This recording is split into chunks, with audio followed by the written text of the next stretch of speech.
So with these screen perforations, it's really important to try to utilize a surface that maintains a very similar height or overall dimensions, right? This area gets a little bit wider than the others, but the last one we had really low areas on certain areas, and that really starts to make the perforation difficult to happen without a lot of overlap because, again, you're just packing in a really dense grid of points. So in this case, we are going to look at it being more like an entire wall, but it still has that shade structure component where it starts to kind of overlap on top of itself. So a lot of these examples I will show is that we're really doing a lot of the perforation on the bottom half anyway, so it shouldn't be a big deal with these upper parts, even though this is a much shorter extrusion out versus over on this side. So in this case, we're going to, instead of using a parameter and for the surface, we're going to actually use an image to create some of these new parameters. So again, with this surface, I'm going to go ahead and divide it by a grid of points. And I'll keep my UV somewhat moderate. But then my V, I'll really bump that up. Okay. Yeah, I think that should be okay. We can always change it. So in order to get an image to map onto this, we need to know a couple things. I'm going to first turn this off. First thing we want to know are its overall kind of dimensions. So let's go ahead and go to our surface and analyze it and find out what these dimensions are. So I can see that my U value is 22.9, close to 23. My V is 206. So you don't have to use an image that's those actual units, right? So 22 feet by 206 feet, that's just astronomically large.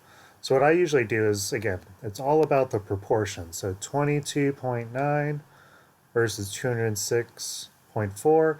I can just think of that as more of inches and maybe move the decimal. So instead of a 206, maybe it's 20.6 inches and 23 inches.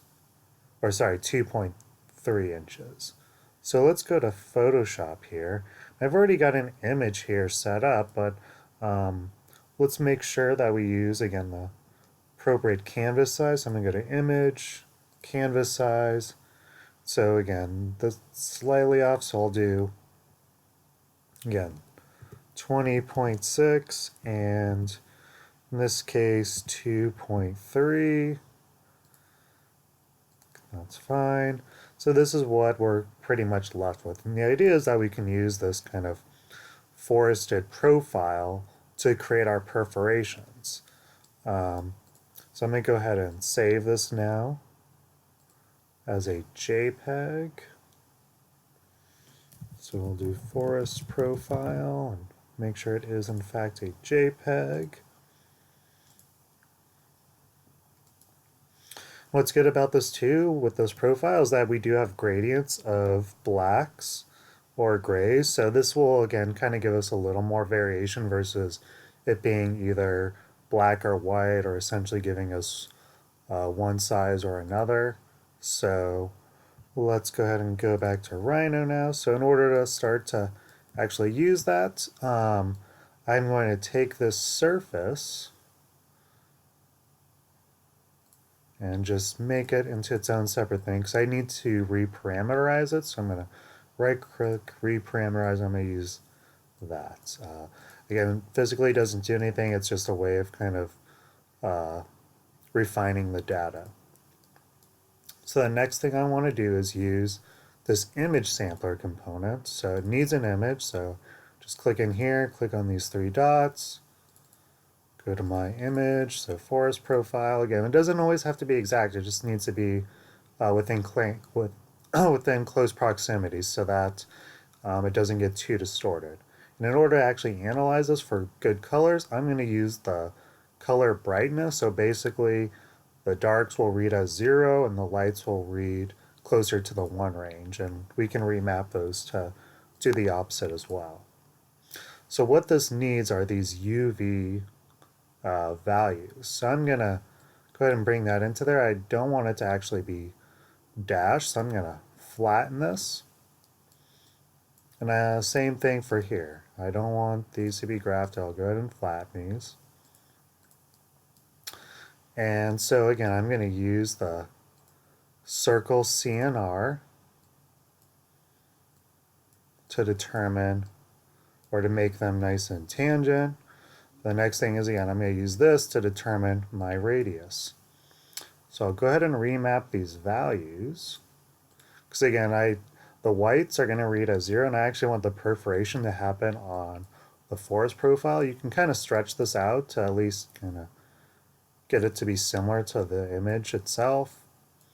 So again, I want the whites to read as a very low values and the blacks to read as black. They're coming out the opposite, so that's why I need to remap these. So now I can, again, construct a domain. In order to get that, I kind of want to see what my max radius is that I can get away with without a whole lot of overlapping. So I can see that at the bottom, where we're probably going to have our more sizable curves, that there's not a whole lot of overlapping happening there. So let's go ahead and continue to use that one as our high value, and we'll do 0 as our low value, or as the B domain. So it's going from, again, 0.35 to 0. And that will be our new radius, and you will see that it doesn't exactly look the way we want it to, right? If I could turn it 90 degrees, it's almost like the forest starting here and then that's where it's going. And I did know that it was going to do this, and for the purpose of kind of showing you what to do and how to correct that. So these values are fine. It's really these UV that are getting mapped backwards. So before I do anything, I'm going to go ahead and lock this and unflatten it, because I need to like basically flip the direction of those UV values. So what I can do is go to Set, Tree, flip the matrix, and then flatten that. Now I'll drag that into there. Now I'll go ahead and unlock this. And now we can see that we're getting that profile. It starts to kind of wrap up that tree or wrap up the surface, right? It kind of looks better that way. There's again kind of some weird distortions in some areas, so let's reduce this 0.35 down a little more. So now we're starting to get more of that treescape, right? If I look at it this way, again, it's really dark and dense at the bottom, and then gets light or smaller the closer it gets up. If I wanted to kind of basically just maintain those values, what if I just, in fact, I could always flip these if I want it to be the opposite, right? So maybe all the circles or perforations are happening on the top and has this kind of trickle down effect, which is kind of cool too. So again, now the forest is more or less solid and the sky is going to get perforated through. So it's again kind of a really interesting way to use an image for these perforations. Yeah, and again, once you get it to what you look, how you like it, I'm gonna and flip it back.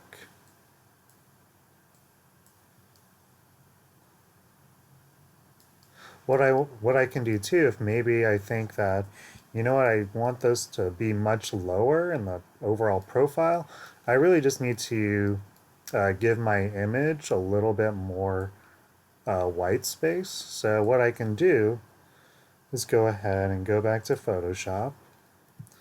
I'm just going to go ahead and move this image further down. Right?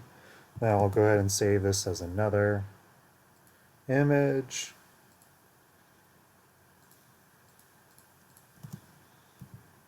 go ahead and hit save. And let's see how that affects it. So I'll, again, just bring in a new file. So that starts to lower it that way. So really, again, kind of depending on the resolution of this, you'll see it a little bit better. So again, if I wanted to increase some of these values, even more so, and maybe use much smaller sizes, we start to get it doing that as well. So again, it's a interesting way to start to add these perforations to our image for our surface. There it's a little distorted just because the image is basically getting skewed because of all this kind of different widths. So again, that's kind of a product of the surface itself. I can show in another video how if you just basically use a very uniform kind of surface where it's maintaining the dimensions on the top and bottom, you get a much better result as well. But again, this starts to show you how you can use the image to map circles on a surface.